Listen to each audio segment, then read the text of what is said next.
কেন্দ্র রাজ্য সেটিং করো, তোমার বিচার করো। কেন্দ্র রাজ্য সেটিং করো, তোমার বিচার করো। কেন্দ্র রাজ্য সেটিং করো, তোমার বিচার করো।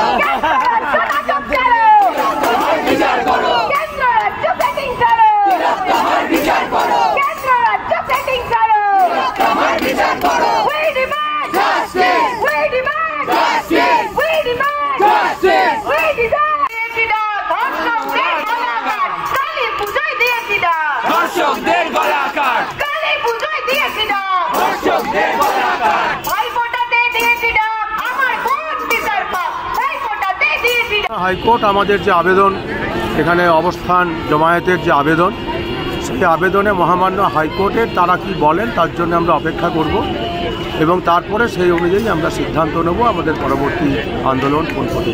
না, আজকে যে আপনার কর্মসূচি করেছিলেন এটা পুলিশ যে পারমিশন তার আগে কি বলেছিলেন? না, আজকে পুলিশের পারমিশন ছিল। আমরা যখন মহামান্য হাইকোর্টে যখন আমরা গেছি, তারপরে আলাদা করে আবার আমরা একটা পুলিশের কাছে একটা অনুমতি চেয়ে একটা চিঠি করেছিলাম যে আমরা এখানে আজকে আমরা জমায়েত করব এবং সেখানে শেষ পর্যন্ত কলকাতা পুলিশ আমাদেরকে অনুমতি দিয়েছিল। যে জায়গাটা আমরা চেয়েছিলাম সেখানে যাইনি, সেখান থেকে সরে এসে আর একটা এই জায়গাটা আমাদের করার কথা বলা হয়েছিল। আমরা শান্তিপূর্ণ গণতান্ত্রিক মানুষ হিসাবে আমরা পুলিশের অনুরোধ মেনে নিয়ে আজকে এখানে আমাদের এই প্রতিবাদ কর্মসূচিটা।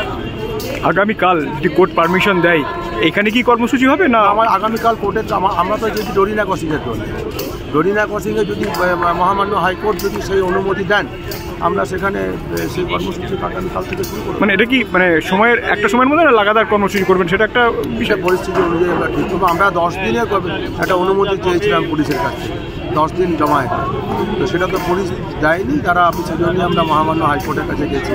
মহামান্য হাইকোর্ট কি বলেন সেটা দেখে আমরা। কোন কোন বিষয়ের উপর আপনারা এই লাগাতার? আমাদের দুটি বিষয় এই মুহূর্তে। একটা হচ্ছে যে সিবিআই যাতে অবিলম্বে সাপ্লিমেন্টারি চার্জশিট জমা করে যারা হচ্ছে যে সরাসরি যুক্ত এবং বৃহত্তর ষড়যন্ত্রের সঙ্গে যুক্ত আছে এদের এক। দুই হচ্ছে রাজ্য সরকার হচ্ছে যে এদেরকে এই চার্জশিট দেওয়ার জন্যে তাদের একটা যে অনুমোদন দেওয়া দরকার, যেটা হচ্ছে যে মহামান্য সুপ্রিম কোর্টে পর্যন্ত তাও বলেছিল দেওয়ার কথা, তারা সেটা দেননি। এই দুটি বিষয় মহামান্য সুপ্রিম কোর্টে সিবিআই বলেছিলেন যে 4 সপ্তাহের মধ্যে দেবো, সব জায়গায় বলেছেন আর আপনাকে সাপ্লিমেন্টারি দেবো, দিলেন না। এবং হচ্ছে যে এই মুহূর্তে রাজ্য সরকারের কাছে দাবি আমাদের একটাই, আপনারা দয়া করে তাদেরকে অনুমোদনগুলি দিন যাতে যাদের বিরুদ্ধে অভিযোগ আছে দ্রুত যাতে বিচার প্রক্রিয়াটা শুরু হয়।